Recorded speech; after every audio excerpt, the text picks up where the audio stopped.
Hi, I'm Pete, and this is a follow-up to the Rayminx, the enormous puzzle, also known as the Gigatuttminx, all stickered and ready to go.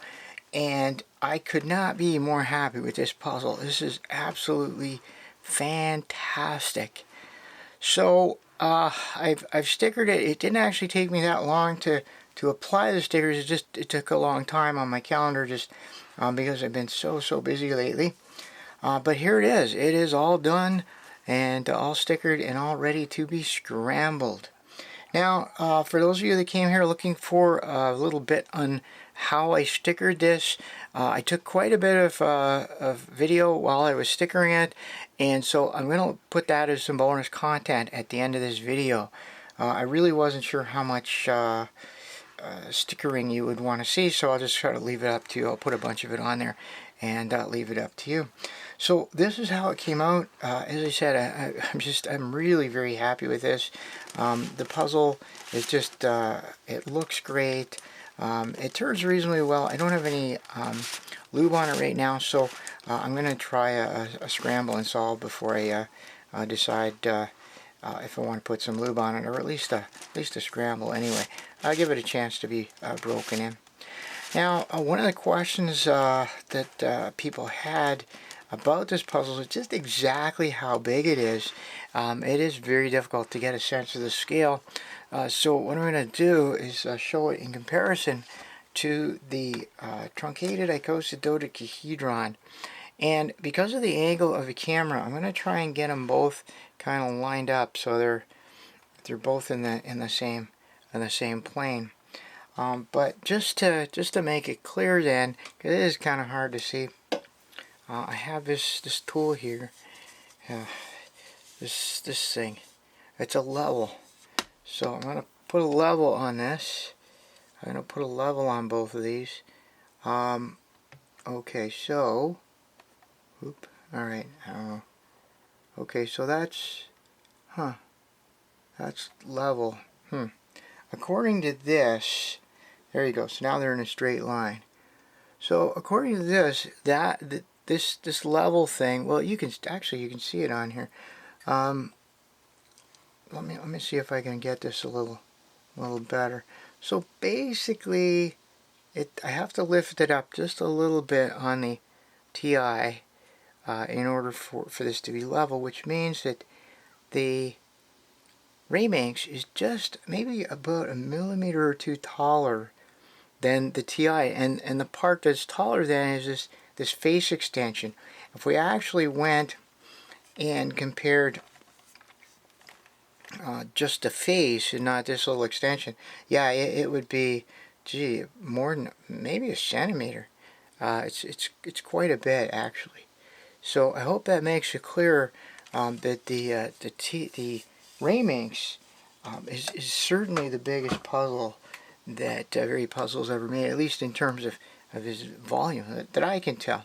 It's just a wee bit, just a couple millimeters taller than the face extension on the TI, but those face extensions, there's one on the bottom, one on the top there, so if you took those off, it would probably be about a good centimeter smaller than the Rayminx. So that is just phenomenal. Now, one of the things I thought I'd show here as well is the original. This is the original Tuttminx, and it has a custom stickers on it because back then that's how you did it. These are from Oliver's stickers from way back, and he does not make the checkerboard stickers anymore. However, in the modern times, we actually have these textured stickers, which I like just as well. So there you go, and I'll try and get them in the same plane here, and that, let's see if I can get something. Yeah, that's about it. Okay, so they're both in the same plane. So you're basically looking at them from the front of the camera, and so that's how they would look if they were side by side. Okay, so this is really tiny compared to this giant puzzle. Of course this is probably, and I hate to say it, probably my favorite Tuttminx. If I have to actually choose one of them, I really like them all. But this just has, I have such fond memories of this, and yeah, one of my all-time favorite puzzles. So the original Curvy Tuttminx, which fits very well with the Curvy Rayminx, also known as a Gigatuttminx. So that was a comparison. The other comparison I guess I could do is with the Speed Tuttminx.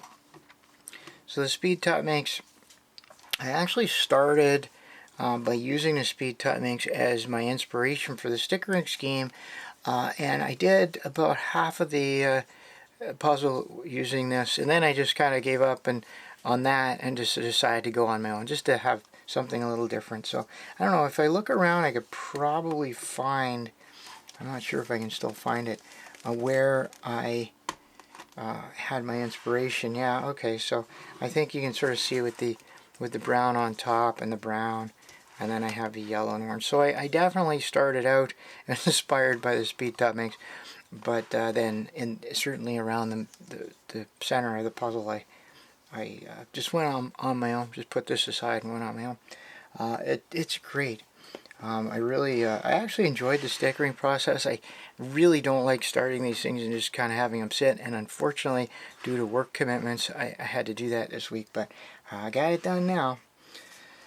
So well, what else is there to show? I guess I could show it with the new Tuttminx. This is one of VeryPuzzle's, I guess it's just their latest Tuttminx, and just to show you, I think it came in just a little smaller, not by much, but just where is it? It's very close anyway to the original Tuttminx.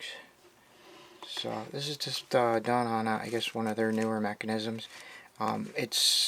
This one makes it impossible to have illegal moves, which was one of the weaknesses of this puzzle. If you're not watching it, it is possible to get illegal moves, and then cause havoc with the mechanism of the puzzle.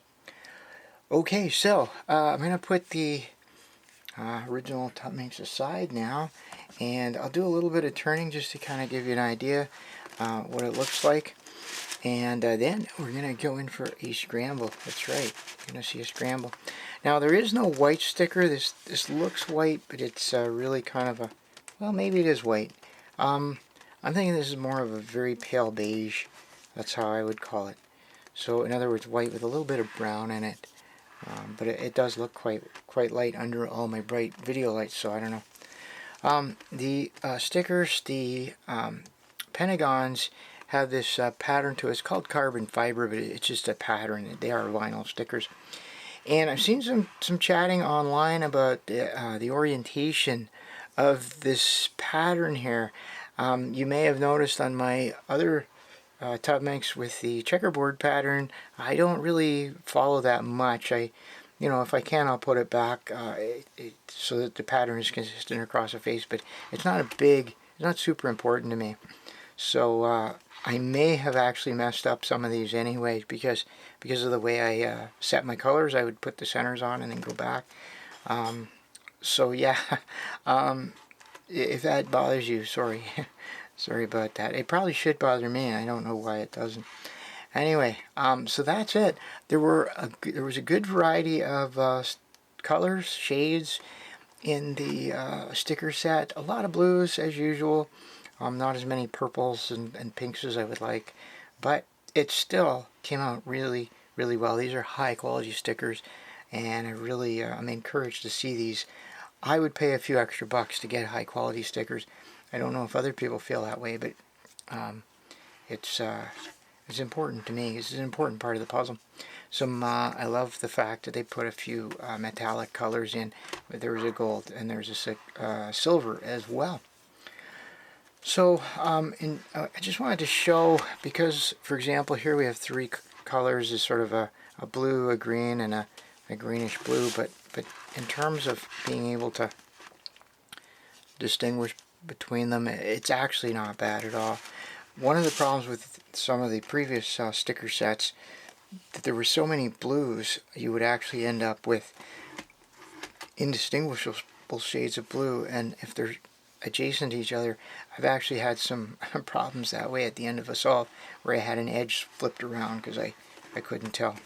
In this case, there's absolutely no chance that I'm going to mistake one color for another.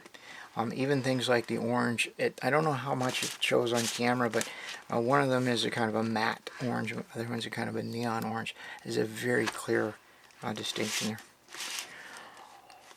Okay, well, that's the overview. That's the reveal of my stickered Rayminx, and what's left now is for me to start scrambling this beast.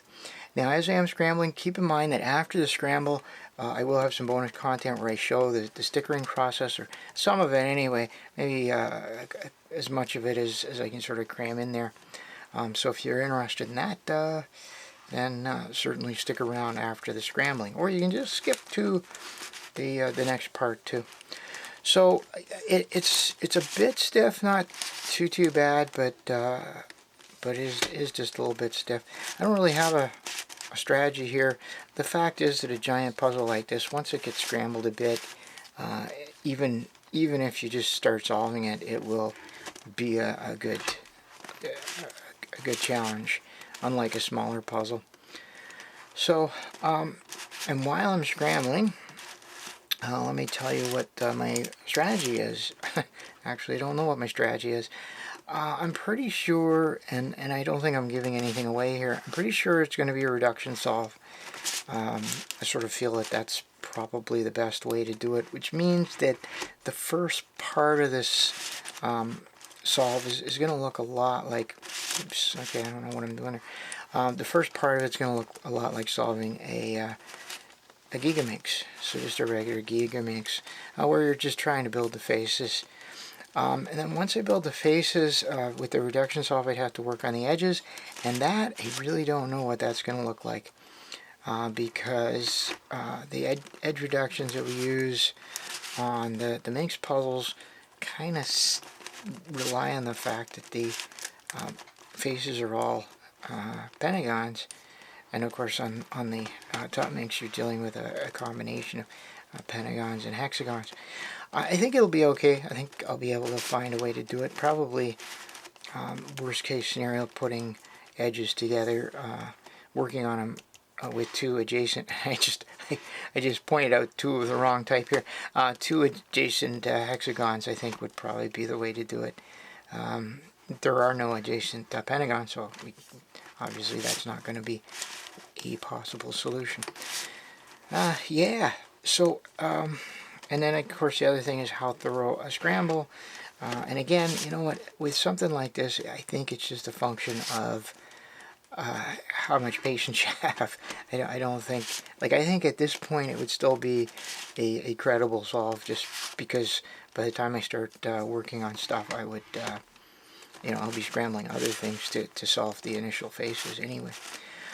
So yeah, so I think a reduction solve, I did think of maybe doing some kind of block building where I'm trying to put the individual blocks together. I don't know how well that would work. So, but I'm curious to see what other people come up with, and I'm certainly not.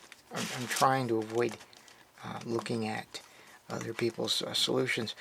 I'm a little bit behind on this. It's I got this kind of a little late, and it's taken me a while to get my videos out and to get my stickering done and stuff like that. And so I think other people have actually solved this quite a bit. There's quite a bit of experience out there. Yeah. So normally at this time of the year, this is when things start to kind of quiet down for me. And that did not happen this year. It's okay. It's fine. But yeah, normally my work is a little quieter, and I was doing some test videos earlier, and I noticed I have splotches all over my arms. Those are bug bites, and that's from me traveling up north very late in the year. I've never been up north that late, and I, of course, not really appreciating the fact that there'd be a lot of mosquitoes. So, yeah. Anyway, that's been keeping me occupied anyways. A little bit busier at work than I would normally be in. I don't know, I don't think that's going to be the norm. It's just, or maybe it is, who knows. Okay, so the pentagons, the rule is the pentagons have one step, the hexagons have two steps. You know, I just do this automatically. I've been solving these types of puzzles for so long that it's just a habit.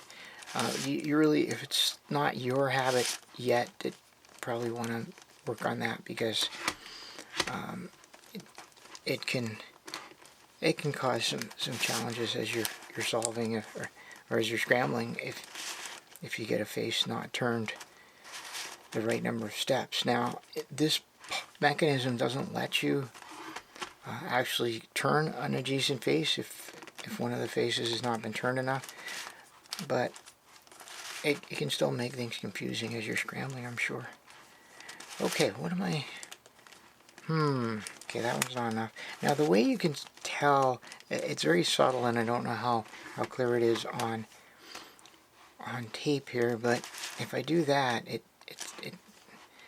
well, there's a little raised area here, so you would know that you can't, and then it's a little dipped here, and of course I can't turn any adjacent faces like that. The mechanism doesn't allow it.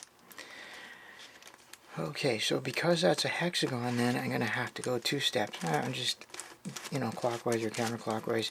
It just, clockwise is slightly easier, but there you go, there's counterclockwise.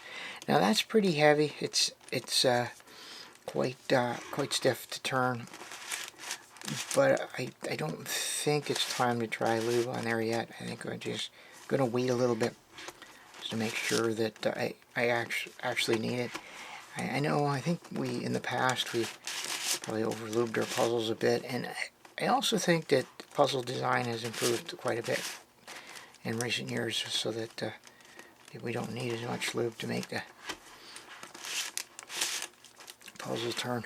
So this is interesting. It's sort of scrambled, but there's big chunks of it that aren't. I think it's just because it's a huge puzzle. So anyway, I am showing the whole scramble, and just because if anyone wants to see the whole thing, it's here. If you don't want to see the whole thing, of course, I won't be at all offended if you just skip to the next part. And oh, there we go. In fact, I won't even know. It's not like Google sends me statistics. It does tell me how much time each person watches. Well, it tells me how much the average time people watching, so you can sort of tell when, you know, what part of the video, sort of, if people kind of get bored after a while, or maybe they skipped the first part. Anyway, doesn't matter to me. That, I mean, it matters, but it's not. Okay, well, okay, it's starting, right? It is starting, and you know, I have to wonder, after having scrambled this, how long will it be before I get this back in its original state? So pristine, so colorful. Okay, let's just take those. Do that. Yeah, I think some of these faces might benefit from a little bit of silicone oil. Okay, well,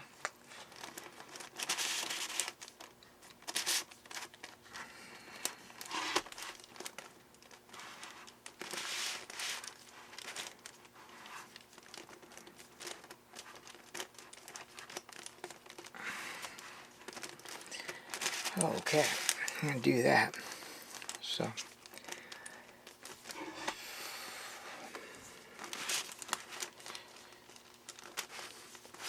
I've been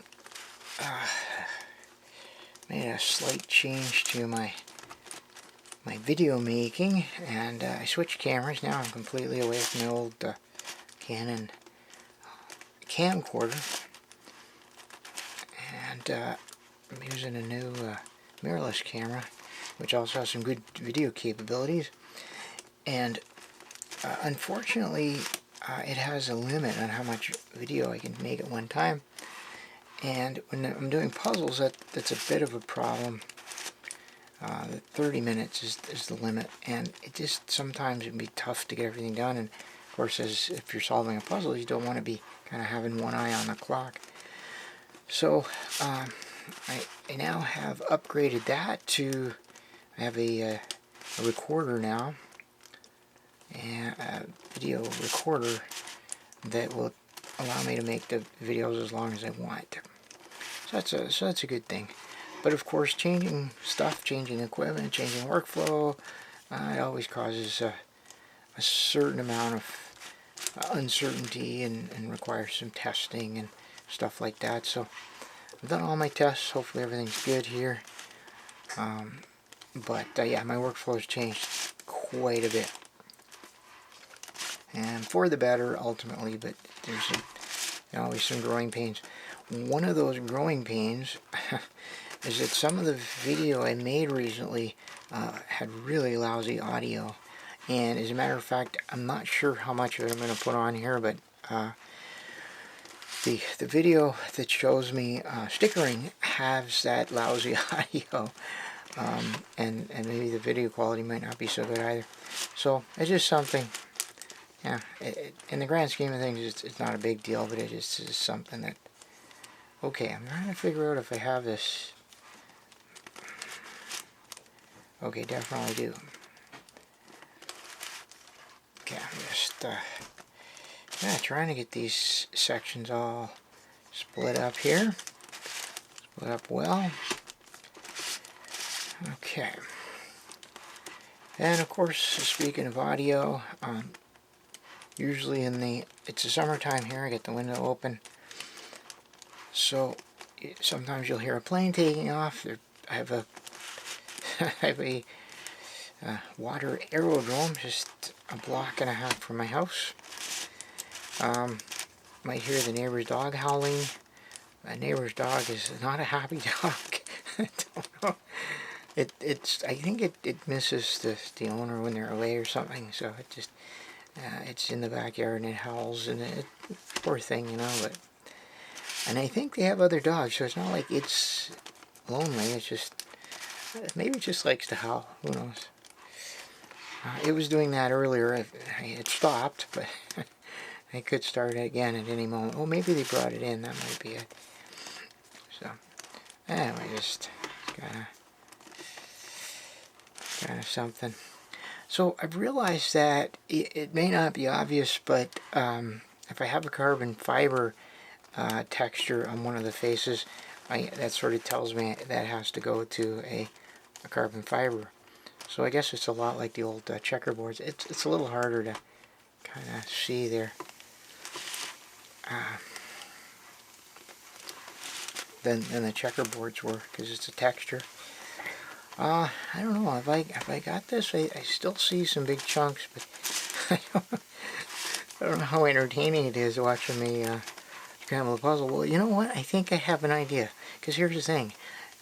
So you're still watching it. So you, viewer, are being entertained. Everyone else is checked out and they're gone and they're doing something else. But you are still watching me scramble this thing. So you're my target audience right now, viewer. That's it. Oh, boy. So, there we are. So yeah, it's just, it's just a fun thing, right? I'm just trying to get it as scrambled as possible. It's a bit of a challenge in its own right. Okay, I was just trying to break up a couple of those sections. The inner part of the puzzle. Okay, that's looking pretty good. There's still a few sections that aren't quite broken up, but all right, I'll try. I'll just, because you're rooting for me, I'll try a bit more. Okay, so I've somehow managed to distribute all of the edges of this face all around here. So what I'm going to do is I'm going to flip a couple of these just to not have it quite so close. There we are. Alright, well, you know what, I think I can call that scrambled. Looking pretty good. It's just amazing the transformation that these puzzles go through. So now that I have that, I'm going to take a look at where I start. Usually pentagon face and a light colored one, and then work my way up. I don't know if I have any really light colored ones. Maybe I'll try the maybe I'll start with the silver. Yeah, that's probably it. But so what would it be? Well, you know, filling in the inner part, and then the sort of new step for a Tuttminx of edge pairing, building up the edges, and then it's basically reduced to a Tuttminx. So that's it. That looks pretty scrambled. I might have missed a few spots, but I'll keep scrambling long after. Well, that's it for my reveal of the Rayminx, VeryPuzzle Rayminx. This is just phenomenal. Very happy with it, and I'm gonna really enjoy solving this.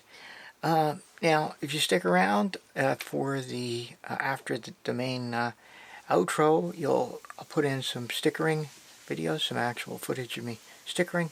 And as always, I really appreciate your comments. I look forward to reading them. I appreciate your suggestions for future videos, your questions about things, and I try to answer as much as I can. And as always, until next time, thanks for watching. Hi, I'm Pete, and this is a stickering in progress of the VeryPuzzle Rayminx, also known as the Gigatuttminx.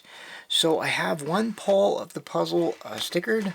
I have the other pole stickered, and what's left are all of these middle layers or equator layers to sticker.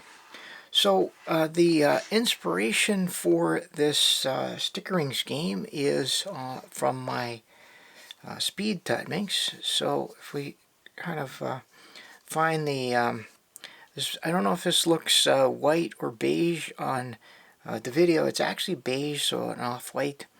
And if I kind of line these up, you may see this is the top corresponding to this. The purple, the blue, the orange. So they definitely, the colors are not identical because the sticker sets aren't identical, but this is the inspiration, and this is what I'm kind of using to guide me. So I'm going to show a few stickers and just kind of show my process here. And here are the sticker sheets we have to work with. And what I want to do is just identify a couple of more colors along here. We have the pink. We already have the orange and the blue here. This is a darker blue, but it's fine. So this is more of a dark yellow, a brown, and then blue on the pentagonal face. So I think that's probably a good place to start. There's also some silver here. I actually have, oh, there we go. I may have actually already sorted through these because I was kind of planning this previously. So the yellow, that's the only thing that we might have some difficulty finding a nice strong yellow. Well, there it is, actually. Okay, it's not the same yellow. It's not the orangey yellow. Oh, there it is. I think that's it right there. Okay, orangey yellow. I like it. So I'm going to put these aside. We don't need a whole lot of them. So I have orange here. We want yellow. This one right here. We want that, and then blue off on this side. Brown. Okay, I made a mistake there because I picked the brown should be a hexagonal face, not a pentagonal face. So let's see if we have a brown. Yes, we do. I just want to see if we have more than one brown. No, just one brown. So that will work. And I'm just going to get rid of that because I don't really need that one right now, but it'll be there. This piece down somewhere around here anyway. So now I have a few colors that I'm going to use. Sometimes if the stickers are really hard to take off the backing sheets, such as with the Wandering Tuttminx, I won't bother taking them off the backing sheets, and I'll just try and dig the individual stickers out. But in this case, the stickers do come off, not super easily, but they do come off the backing sheets reasonably well. I'm just going to set my Speed Tuttminx up here. I can still see it, and I'll be able to refer to it. So it does help a little bit to take the backing sheet off, or sorry, the scrap off the sticker set. Let's see if I can do it in a way that. So these ones are much better cut than some of the other ones. Okay, this is a really good one. Okay, we just got one there that's a little bit. There we are. Okay, and then I want to check to make sure I got everything, and just in case, I just try to leave it intact, and I actually just very gently attach it to a shelf over here, the edge of a shelf, so that if I do need to make a sticker, or if I forgot a small sticker on the sheet, I can go get it. Alright, this is the yellow. Yeah, these stickers are pretty well cut. So it makes it much easier. Of course, the very best stickers will just come with all the scrap pulled right off. Usually that's when you get them from a third party, or an actual sticker, someone that sells stickers. This would probably be a fairly easy candidate for third-party stickers, but really these ones are good, like the ones for the Speed Tuttminx. I really like these stickers, so I don't think I'll be trying to replace them. Okay, so we are going to, yeah, just going to pull this whole thing off, and you'll see that the Pentagon faces are even easier, at least up until now. They've been easier to pull. So there we go, and separate. So what I typically do, I'm only doing 3 right now, but what I typically do is 5 or 6 of these sheets, to do 5 or 6 faces at a time. And that's sort of how many I would do at one sitting. Okay, so one little corner just kind of here. Now, one of the features of these sticker sheets is that they do have extra stickers. They have spare piece stickers. So one of the things I've had to do is learn my way around the sticker sheet as I'm trying to put them on. It may be obvious that that's the main sticker, and then all of the main sticker set, and then all of the extras here, but it's maybe it wasn't. Oh, okay, I had a extra one there that was stuck. Okay, just pull these off. Here, I'll do it this way so you can see what's happened. Now, normally I don't a sticker. I get my face a little closer to the puzzle, and may take off my glasses or whatever. So if I seem a little awkward, it's just because I'm kind of reaching out, just so my head's not in the way of the video. But otherwise, it's fine. I'm probably a little faster at stickering than what you're going to see here. A little faster, not 10 times faster.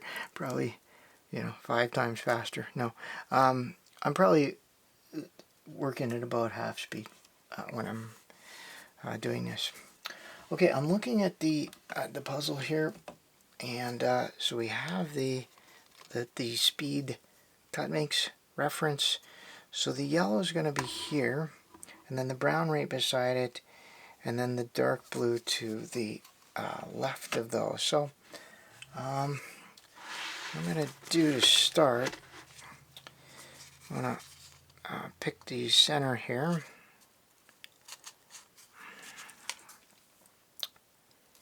And in order to get the piece centered, what I do is I find one point to get the sticker centered, and then use that one point as kind of the pivot to line up the other points. Okay, so there we go. There was that. Then the brown is immediately off to the side. So I'm doing the centers first, which just sort of helps me with the color scheme, and sort of guides my progress. Okay, there we go. So these stickers fit really well. They're in a recess in the puzzle. Each puzzle has its own little sort of a sunken area. Each piece has its own sunken area, and so the stickers won't be damaged, which is good, because with a big puzzle like this, you know, it's going to get a lot of wear. It's you know, you're manipulating it quite a bit, so it is a nice touch. It's a really well considered touch. All right, what else can we do? You know, this one down here is silver, and since we know what it is, might as well just go ahead and put the silver on here. Yeah, I like to do a group of faces all at once. It sort of gives me a goal. It's not too much. It's achievable. And that's, yeah. Okay. Okay, this one's just a little more challenging to get the, and it's cut through, but the adhesive is not cut through, so it's still they're still being pulled back by the scrap. Anyway, I take this any day over the ones that are just not cut through at all, that have to be very, very carefully pried out of there. Okay, almost. Okay, and that's it. And so I'll just hang on to that. And it makes a nice little decoration over here too. Okay, so that was right here. Okay.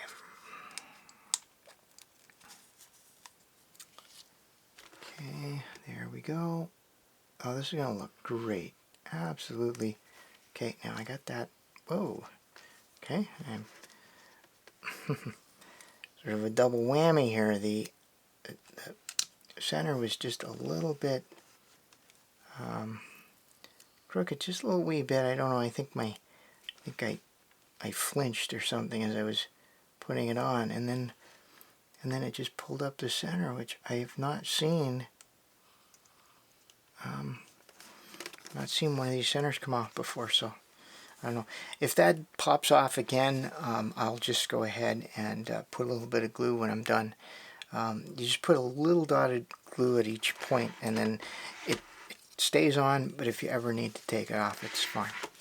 So I'll start with a pentagon here. Now, the nice thing about the pentagon stickers is that they're symmetrical, so all of the edges are the same. Now, this is what I was saying a little bit earlier, that if it seems like I'm being awkward here, it is, because I'm quite a bit further from the puzzle than I would normally be. But it's fine. Now, in order to be efficient, what I've decided is that I like to do all of the stickers in an area on the puzzle. Rather than doing a ring, the inner ring, the outer ring, etc., I'll just sort of take all the stickers in one area, and then it just it's a bit more efficient that way. Okay, now the ones I'm skipping over, it may seem a little odd, but actually those are the spare stickers. And you know, I just sort of learned that. As a matter of fact, I think I grabbed one of the spare stickers by accident there, so maybe not. Okay, so that's just a little bit off. There we are. Okay, I'll move this a bit closer here, but as I'm at a bit of an awkward angle. Okay, so that was a little bit of it, and now I'm just going to turn it and put the edges down. Now these edges they're a little bit shorter than the area that they give you, so I'm putting them more towards the center of the face rather than the edge. And what that does is it gives you a wider edge here, a wider black edge, and I like that look. So just like that.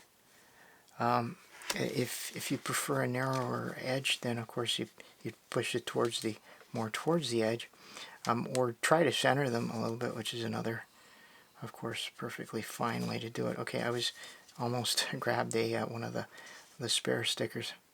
So the thing about this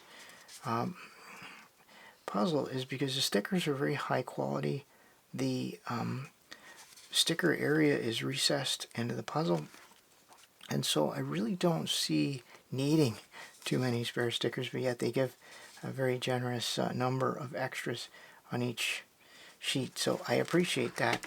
I wish every puzzle came with extra stickers, and what I'd also appreciate, of course, is every puzzle to come with these same high quality stickers. I guess I'm gonna just do it. This is just at a very odd angle, awkward angle, and there's not much I can do about it. And I do realize I'm covering up the puzzle that I'm working on, but I need this angle to I need to have the sheet right here in order to access the stickers. So it's fine. You'll see what it looks like. All right, and there we go. So it's not bad. You know, the progress.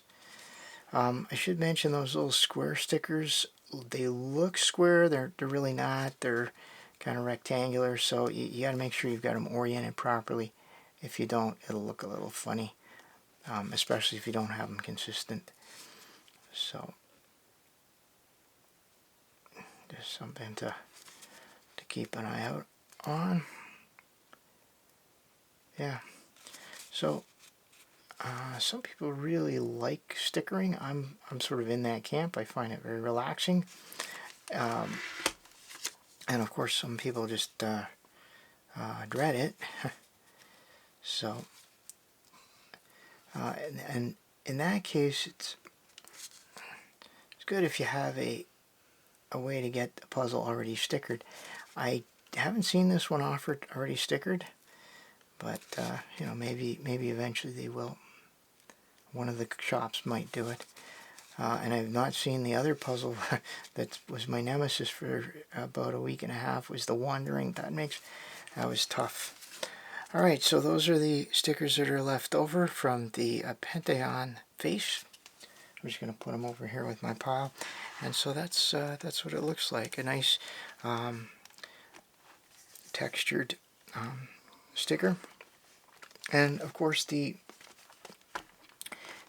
it's called carbon fiber, but that's actually just the texture of it. They're vinyl stickers. They just have a texture to them. Now the hex faces do have an orientation, and the edges are different. They have wide and narrow edges. So I'm going to start with a narrow edge right here, and then work my way around. But you have to watch that. It would be easy to put a narrow edge in a wide slot, and then you'd sort of be kind of on the. I have to fix that. Oops. Okay, I managed to. I was trying to fix this, and I accidentally bumped it and made it worse. So there we go. All right. So yeah, just sort of getting going here. Whoops. All right. And once I get going, it's not bad. It just okay. There we go. And we got that. We got that. Whoa, okay, a little bit. Let's see, where is that? Yeah, okay. So, again, I'm kind of, it looks like I'm skipping over pieces, but what I'm skipping over are the spares. And it just, because I'm only looking at a very tiny portion of the sticker sheet at a time, it's not as obvious maybe as if you're back looking at it to see where the central stickers are. Okay, this is, I really like that color scheme from the Speed Tuttminx, and I don't think I really copied anyone's. I'm pretty sure I looked on the VeryPuzzle website for inspiration. I'm not sure if they showed what it's supposed to look like or if they just showed some pictures. So I just sort of winged it on that, but it came out so nice that I want to kind of preserve it. In the past, I've actually made 3D models of puzzles just out of paper, you know, with print out a net and then assemble it. But yeah, I've made 3D models and used them to photocopy the stickers on a color photocopier, cut them out, and then stuck those stickers to the 3D model to get my color scheme. And that worked really well.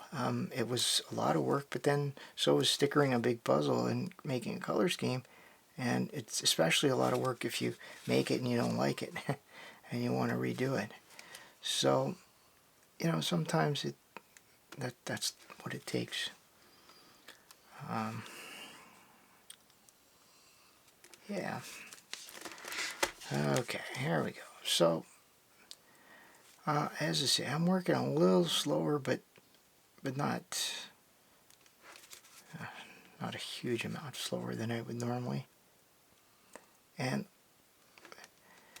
what I would normally do is just maybe I would be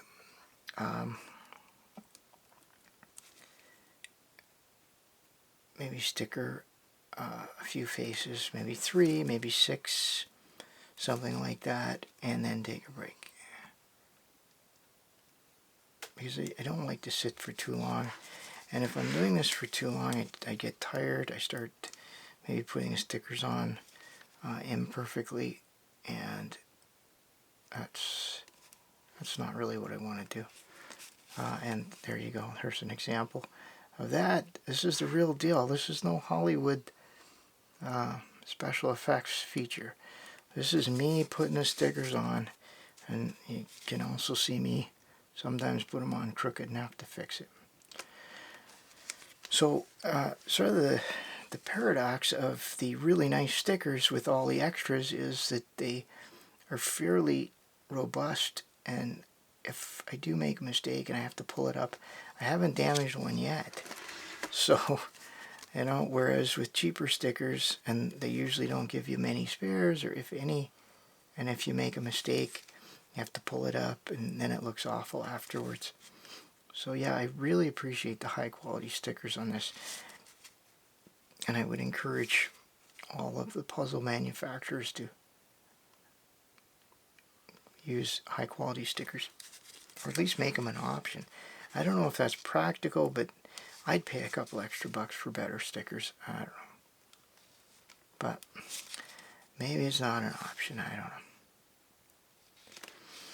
know. Alright, there we go. Just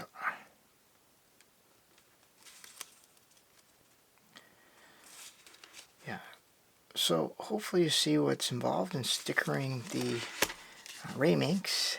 It is a lot of work. It's going to be a few hours of this, but I don't know, I'm just finding it kind of fun, and it's kind of pleasant to be able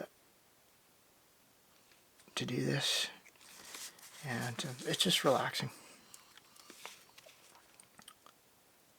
All right, and just a couple more here now. This is where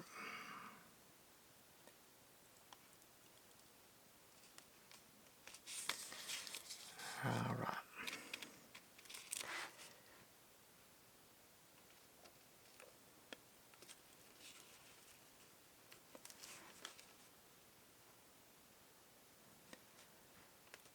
Okay, and there we go.